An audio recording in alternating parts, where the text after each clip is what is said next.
Hello all, welcome to our channel. How are you all? So few days నుంచి నేను బిజీగా ఉండి videos ఏం పోస్ట్ చేయలేదు. But now I'm back with my daily morning routine blogs. బ్రేక్ఫాస్ట్కి రాగి దోశ వేద్దామని చెప్పి పీనట్ చట్నీని ప్రిపేర్ చేసుకున్నాను. చూడ్డానికి చాలా కలర్ఫుల్గా ఉంది కదా. సో నేను ఎవ్రీ వీడియోలో చెప్తున్నట్టు పీనట్ చట్నీలోకి curry leaves and garlic add చేసుకుంటుంటాను. అవి చాలా హెల్దీ, బట్ కర్రీస్లో యాడ్ చేస్తే మన కిడ్స్ తీసి పక్కన పెట్టేస్తుంటారు కదా. అలాంటప్పుడు ఇట్లాంటి చట్నీస్లో యాడ్ చేసేస్తే తెలియకుండా తింటారు. టేస్టీ అండ్ హెల్దీగా కూడా ఉంటాయి. తిననప్పుడు ఏదో ఒక ఫామ్లో ఇవ్వడానికి ట్రై చేస్తూ ఉండాలి. అండ్ చూసారు కదా, రాగి దోశ బ్యాటర్ చాలా బాగా ఫర్మెంట్ అయింది. బీయింగ్ యాజ్ ఎ మదర్స్, బాగా ఫర్మెంట్ అయిన బ్యాటర్ని చూసినా ఎక్కడ లేని హ్యాపీనెస్ వస్తుంది కదా మనకి. అండ్ రాగి దోశ అండ్ రాగి ఇడ్లీ ప్రిపరేషన్ నేను డీటెయిల్డ్గా లాంగ్ వీడియో ఒకటి పోస్ట్ చేశాను. If you want please go and check it out. చాలా హెల్దీగా ఉంటాయి, టేస్టీగా కూడా ఉంటాయి. ఎర్లీ మార్నింగ్ ఇలాంటి హెల్దీ బ్రేక్ఫాస్ట్ మనం కిడ్స్కి ఇస్తే వాళ్ళ స్టమక్ అనేది చాలా రిలాక్స్డ్గా హ్యాపీగా ఉంటుంది.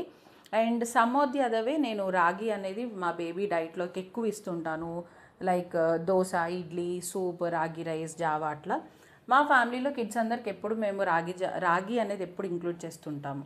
అండ్ లంచ్కి ఇన్స్టాగ్రామ్ అండ్ యూట్యూబ్లో వైరల్ అవుతున్నాయి ఈ బ్రింజాల్ ఫ్రైని ట్రై చేద్దామని ఇలా థిన్ స్లైసెస్గా కట్ చేసుకొని అన్ని మసాలాస్ యాడ్ చేసుకొని మ్యారినేట్ చేసి హాఫ్ అన్ అవర్ పక్కన పెట్టేసుకున్నాను. అండ్ ఇవాళ మా బేబీకి స్కూల్కి హాలిడే. ఇన్ కేస్ స్కూల్లో ఉంటే 10 or 10:30కి స్నాక్స్ తింటారు కదా. సో నేను ఇలా లంచ్ ప్రిపేర్ చేస్తూ స్ప్రౌట్స్ అనేది స్నాక్స్గా ఇచ్చేసాను. రైస్ పెట్టేసుకుంటున్నాను. అండ్ బ్రింజాల్ ఫ్రైకి కాంబినేషన్గా పప్పుచారు బాగుంటుంది కదా అని చెప్పి యాజ్ యూజువల్ నార్మల్గా పప్పుచారు ప్రిపరేషన్ స్టార్ట్ చేసేసి ఈ బ్రింజాల్స్ మ్యారినేట్ అయిపోయిన తర్వాత షాలో ఫ్రై చేసుకోవాలి. చాలా బాగుంది టేస్ట్ ఈ రెండు కాంబినేషన్. అండ్ ఎవ్రీ వీడియోలో మనం ఒక పేరెంటింగ్ టిప్ గురించి మాట్లాడుకుంటున్నాం కదా. సో నేను నిన్న ఒక న్యూస్ చూశాను ఇన్స్టాగ్రామ్లో. Like 10th class boys 2 or 3 members, ఎగ్జాక్ట్గా ఐడియా లేదు, దే కిల్ దిర్ ప్రిన్సిపల్ అంట.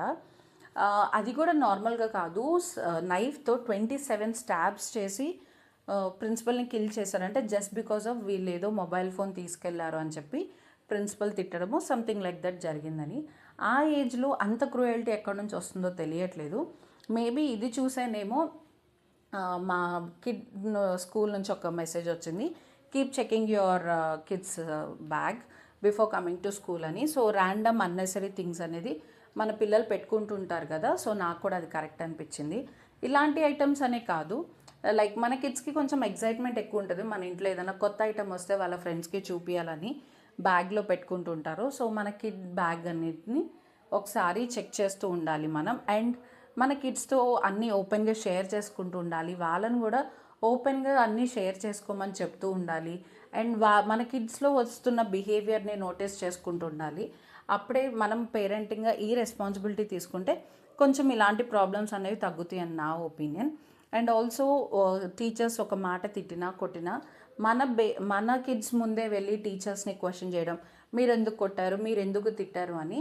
సో దట్ ఏమవుతుందంటే కిడ్స్కి కూడా ఆ టీచర్స్ మీద ఉన్న రెస్పెక్ట్ కానీ డిసిప్లిన్ కానీ ఉండదు.